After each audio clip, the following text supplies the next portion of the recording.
Semester 5 प्रतिगमन विश्लेषण regression analysis. अब तक हमने सहसंबंध के बारे में जानकारी प्राप्त की थी। सहसंबंध से हम दो चरों के बीच दो वेरिएबल्स के बीच क्या संबंध है उसकी जानकारी प्राप्त कर सकते हैं और उसकी मात्रा ज्ञात कर सकते हैं।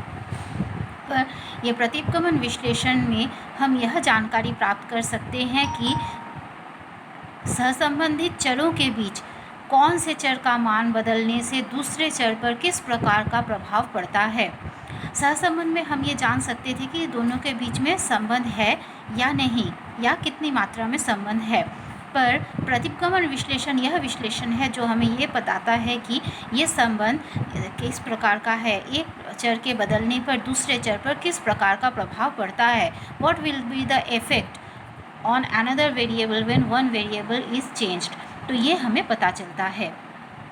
प्रतिगमन विश्लेषण से हम ये ज्ञात कर सकते हैं कि अज्ञात चर में परिवर्तन किस प्रकार से हो रहा है। ये परिवर्तन को ज्ञात करने की विधि है। एक चर ज्ञात चर में परिवर्तन होने पर अज्ञात चर अननोन वेरिएबल में किस तरीके का परिवर्तन हो रहा है उसे हम ज्ञात कर सकते हैं, उसको हम आइडेंटिफाई कर सकते हैं। अब हम आते हैं प्रतिगमन एवं सहसंबंध। अब तक हमने जो पढ़ा है उसके बीच में क्या संबंध है, क्या अंतर संबंध है, इंटर रिलेशनशिप जो है इनके बीच। पहला इनके बीच का संबंध है कारण परिणाम संबंध। दोनों में ही कारण परिणाम संबंध के बारे में हम जांच करते हैं, पर सहसंबंध से कारण परिणाम के संबंध के बारे में पता चलता है कि हाँ, इन दोनों के बीच कारण और परिणाम का संबंध है। पर कौन से चर को बदलने से कौन से चर दूसरे चर में क्या परिणाम हो रहा है, या एक चर के बदलने से कौन से चर में कौन सा चर बदल रहा है, या कौन से चर में क्या प्रभाव दिख रहा है, वो पता नहीं चलता है। परंतु अगर हम प्रतिगमन रिग्रेशन एनालिसिस को स्टडी करते हैं तो हम ये जान सकते हैं कि एक चर में परिवर्तन होने पर दूसरे चर में किस प्रकार का परिवर्तन होता है, या दूसरा चर किस तरीके से बदलता है। उसके इफ़ेक्ट को हम पता कर सकते हैं। रिग्रेशन में हम सिर्फ कॉज इफ़ेक्ट को जान सकते हैं और उसके रिलेशन को पता कर सकते हैं, और यहाँ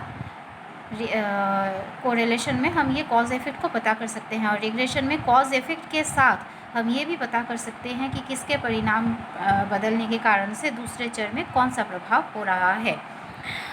अगला इसके बीच और प्रतिगमन और सहसंबंध विश्लेषण के बीच और एक संबंध है, सहसंबंध का स्वरूप तथा प्रकृति।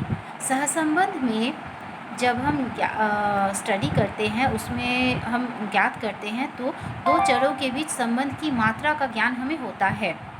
पॉजिटिव है, धनात्मक है, ऋणात्मक है, नेगेटिव है, या उसके बीच शून्य है, या क्या मान है, ये ज्ञात होता है। परंतु जब हम रिग्रेशन एनालिसिस प्रतिगमन विश्लेषण का अध्ययन कर रहे होते हैं तो इससे हमें इस बात का पता चलता है कि एक चर एक वेरिएबल के वैल्यू को बदलने से, मूल्य को बदलने से उससे जुड़ा हुआ जो दूसरा चर है वो कितना परिवर्तित होगा।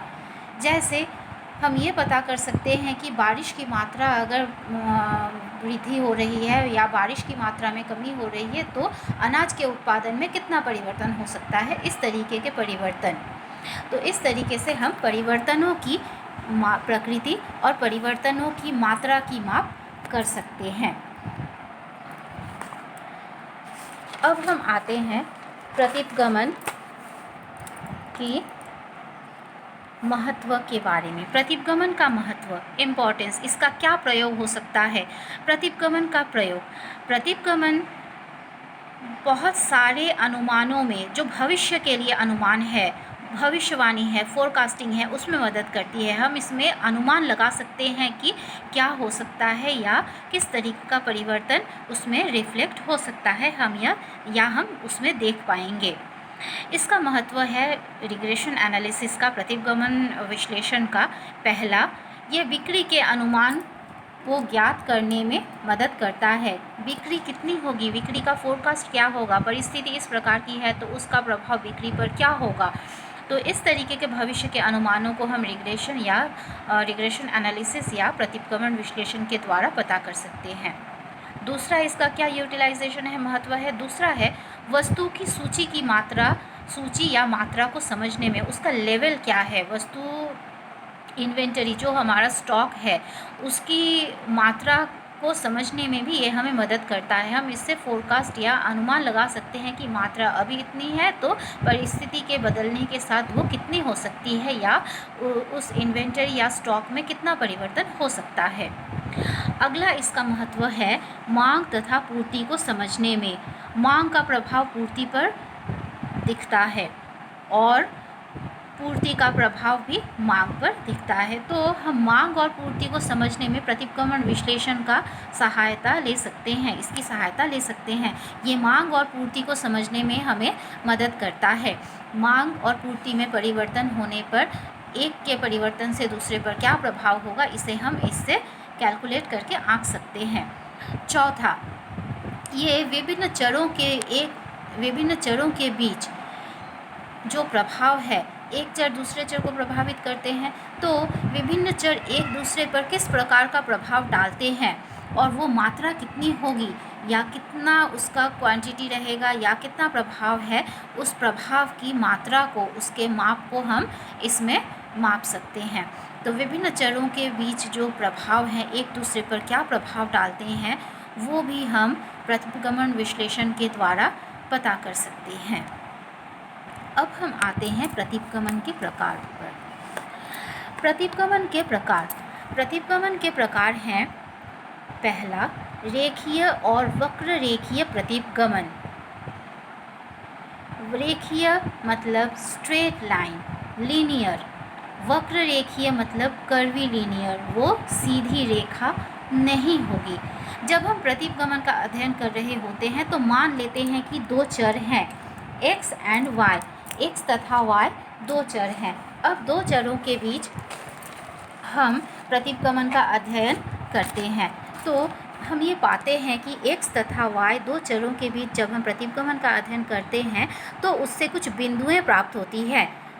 जब हम उन बिंदुओं को ग्राफ पेपर पर प्लॉट करते हैं तो हमें ये प्राप्त होता है कि उसमें बिंदुओं को प्लॉट करने से ग्राफ पेपर पर विक्षेप चित्र, ग्राफ जो है वो जब बनता है तो कभी वो स्ट्रेट लाइन होता है या कभी वो स्ट्रेट लाइन नहीं होता है, सरल रेखा नहीं होती है।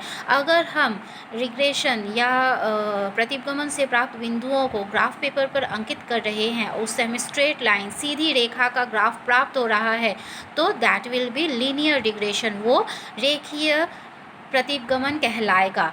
और अगर ग्राफ जो हमें प्राप्त हुआ वो सीधी रेखा नहीं होती है, वो विक्षेप चित्र या ग्राफ स्ट्रेट लाइन नहीं होता है, उसमें अप्स एंड डाउन्स दिखते हैं, तो वो कर्वी लीनियर रिग्रेशन या वक्रीय प्रतिगमन कहलाएगा। ये इसका रिग्रेशन या प्रतिगमन का एक प्रकार है। दूसरा प्रकार है सरल व बहुगुणी प्रतिगमन। सरल मतलब सिंपल एंड बहुगुणी मतलब मल्टीपल, बहुत सारा उसमें आता है। अब सरल व बहुगुणी प्रतिगमन, जब दो चरों के बीच हम प्रतिगमन या रिग्रेशन का अध्ययन कर रहे होते हैं और ये सिर्फ केवल मात्र only two variables are there, तो ये कहलाता है सिंपल रिग्रेशन या सरल प्रतिगमन। इसमें x, y दो चर हैं और दो ही चरों के बीच एक सरल स्वतंत्र चर होता है, इंडिपेंडेंट वेरिएबल होता है, दूसरा डिपेंडेंट या परतंत्र चर होता है। अब आते हैं हम दूसरी परिभाषा पर, बहुगुणी प्रतिगमन। जब हम दो या दो से अधिक चरों के बीच प्रतिगमन या रिग्रेशन का स्टडी कर रहे होते हैं, अध्ययन कर रहे होते हैं, तो उसे बहुगुणी प्रतिगमन कहा जाता है। मतलब यहाँ दो से अधिक, 3, 4 या बहुत सारे हो सकते हैं वेरिएबल्स होते हैं। तो इस तरीके के वेरिएबल्स के बीच, चरों के बीच जब हम रिग्रेशन का स्टडी करते हैं, अध्ययन करते हैं, तो ये बहुगुणी प्रतिगमन कहलाता है। यहाँ बहुगुणी प्रतिगमन में हम ये पाते हैं कि 2 से अधिक स्वतंत्र चर है और एक आश्रित चर होता है। तो इस तरीके से हम प्रतिगमन का अध्ययन कर सकते हैं। ये प्रतिगमन अध्ययन का दूसरा प्रकार हुआ। इस तरीके से हम जान पाए कि प्रतिगमन के प्रकार हैं, 2 प्रकार के। प्रतिगमन का महत्व क्या है और प्रतिगमन और सहसंबंध के बीच में अंतर या उसके बीच में संबंध क्या है, और रिग्रेशन एनालिसिस या सहसंबंध प्रतिगमन विश्लेषण की परिभाषा क्या है। अब इसे आप स्टडी भी कर सकते हैं अपने रेफरेंस बुक्स जो हैं उसके साथ।